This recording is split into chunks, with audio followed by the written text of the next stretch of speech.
Ne Pachwai, Wadisas, Achai, Tichub, the Titai, Tai, Tiluxni, Daxbush, Echiwana, Kabir. I wanted to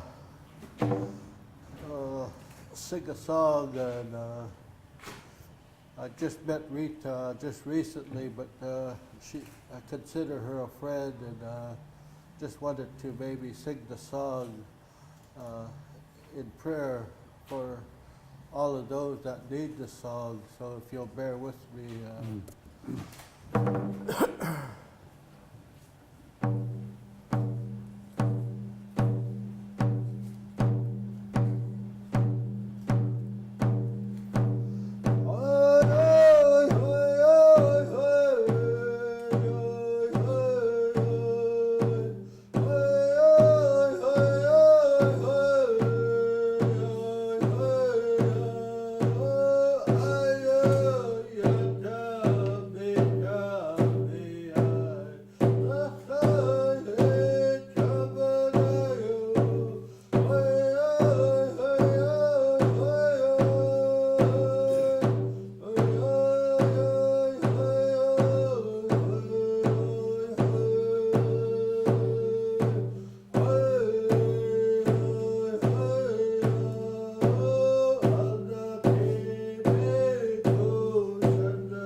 I cannot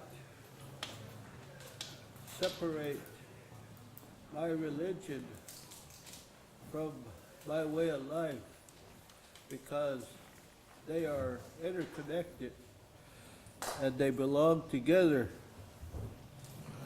And if I remember the words of my elders, they talked about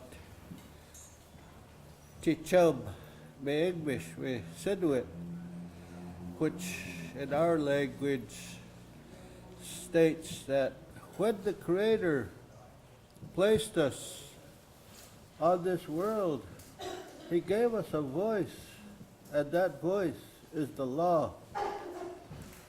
So I think that the other thing they passed down to me was Tichub, the Tittite, which means people of the land. And I think that I grew up traditional. My father's from Warm Springs and my mother's from Yakima. So I had a very strong traditional teachers and they helped guide me in my life. I lost my father about 10 years ago, but I think he's at a better place now. But I think that I recognize two treaties. The first treaty is with the land and the Creator. And that treaty is the most important one because it lays out the laws for me to honor and respect. And it tells me that I must forever, as long as I'm able, speak up and take care of those things that cannot speak for themselves.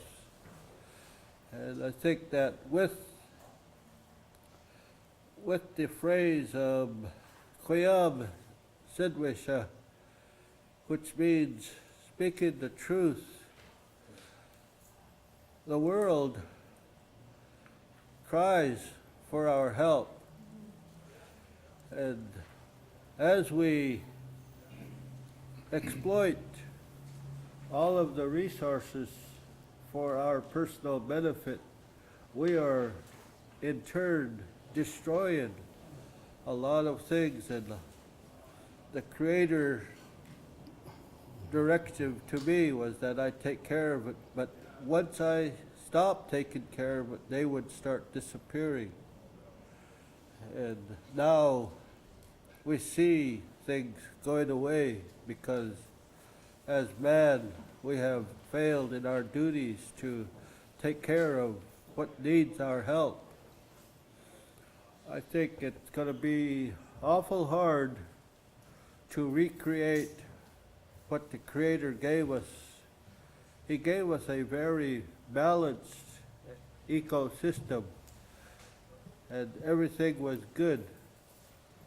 And then along we came and we disrupted that great plan. So now we see things all falling apart for us. I think as we move forward, the description of the warriors has changed. We've changed the weaponry, we've changed the clothing, we've changed just about everything that described what used to be the warrior that went to war to defend our nations and our parts of the world. Today, we rely on cell phones and computers and briefcases, and we all walk around with suits on, and that's the new warrior. So I think that as long as we have some people that are willing to take that risk and stand up for the world, then I think that we're okay. But if we give up and we let the natural resources go, then we will be in trouble. I think that examples that I thought about as I was thinking about what to say today, my tribe, as well as a lot of the tribes up this way, have been in the federal court system for quite a while, fighting for the fish. And maybe example might be Winans, which was a Columbia River case where a non-Indian landowner wouldn't allow the Indians to go back and fish at their usual and accustomed places. The Indians did not agree with them, so they took him to court. And then they won that case based off of the Treaty of 1855, which lays out that we reserve the inherent rights to fish and hunt, to gather foods, the medicinal plants, etc., and in common with the citizens of the United States. So I think that was important for us to kind of clear that way for our fishermen to continue to practice their treaty rights. I think under Thule, which was a Yakima case, again, the state of Washington decided that the Indians needed to have Washington Department of Fish and Wildlife licenses in order to fish. And again, the tribes took that on in the federal courts and won that case. So we manage our own fisheries, we take care of our own people, and we do that under the assertion of our treaty rights. I think under Maloney, it laid out that the states of Oregon and Washington were challenging the tribes' right to even fish. So I think that, again, we took that to court and we won that case. And then that moved on down the road to a Washington case that was up this way called Bolt. And in Bolt, Judge Bolt made a decision that the tribes were entitled to 50% of the harvestable fish that were available. So I think that as the Indian nations moved forward and took on the states and the private citizens, we did that all with our treaty and our way of life. And I'm a hunter and a fisherman for my clan. It's my job to hunt and fish and provide that to all of the people that need it back on my reservation. So I've been doing that ever since I was 10 years old, and because my uncles told me, this is not a temporary thing. If you take this on, it's for the rest of your life. So that commitment has been hard at times. But I honor my word to the Creator, and I always appreciate that the Indian nations are very resilient. They have taken on everything that anyone chose to throw in our way and prevent us from being Indian people and living our lives, and they have survived. So it's important that people start recognizing that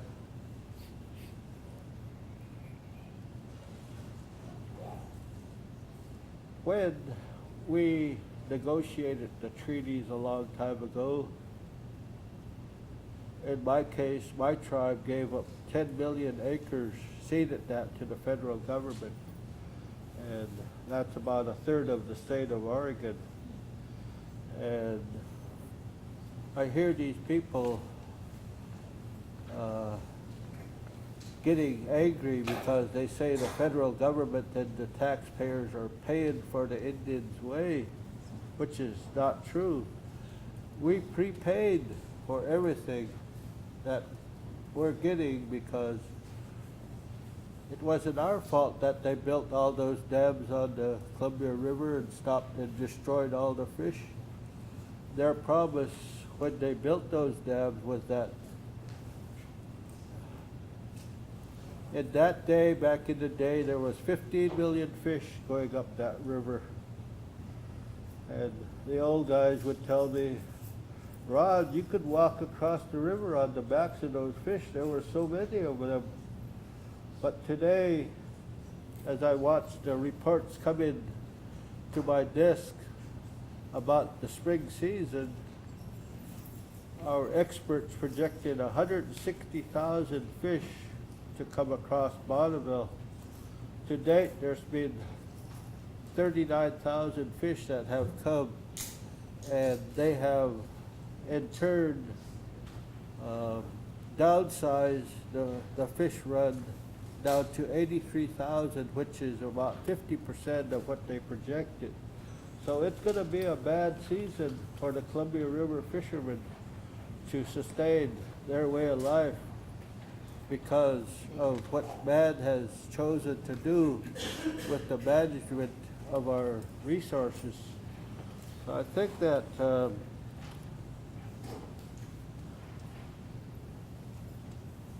at least for myself, I will live up to my word to always be there to speak for all of those resources that cannot speak for themselves. And I think about all of the people that we have lost, all of the great leaders, such as Vide. I read his book a whole bunch of times because sometimes we get locked into paradigms that are false. And sometimes we need to talk to other people that may be smarter than us to learn something different and pick up something else. And the people that I miss the most are the elders. I think that I appreciate sitting here with the elders from these other nations. And I thank Northwest Indian College for asking me to be here today. I don't really know if this is what they were looking for as far as a statement from a traditional person to be speaking to this audience, but Ausla Ikush, that is all. Out.